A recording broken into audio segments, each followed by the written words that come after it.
a refugee crisis is playing out on the Ethiopia-Kenya border. Last week, a decades-old dispute over tribal lands on the Ethiopian side of the town of Moyale turned violent again, forcing the most vulnerable to flee into Kenya. We want to go back home, but our houses were burnt. The population of Moyale is split by an international border that runs through the center of the town. A legacy of colonial rule that adds to the tensions in a place divided along ethnic lines for generations. Continuing fighting this year has forced thousands of refugees into Kenya. Many are still there, too afraid to go back. The population that is here is still hesitant to go back as the security situation on the other side is being worked on.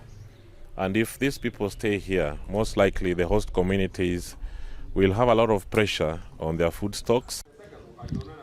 Tribal elders on the Kenyan side say they want an end to the bloodshed and are worried about communities on both sides of the border.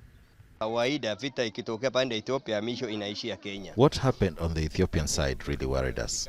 Members of the peace committee, government and security officials, we are making sure what happened on the Ethiopian side doesn't spill over into Kenya.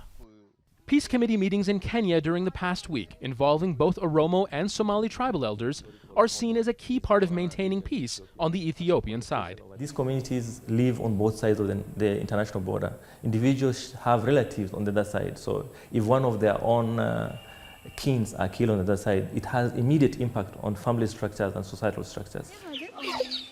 Those who escaped fighting are safe for now, living with friends and family on the Kenyan side of a divided town. But the situation remains fragile.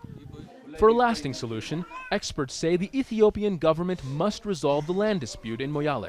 But it is difficult to divorce the fighting in a small border town from the bigger tribal dispute between ethnic Oromo and Somali communities, something that's been going on for years and cuts across international boundaries.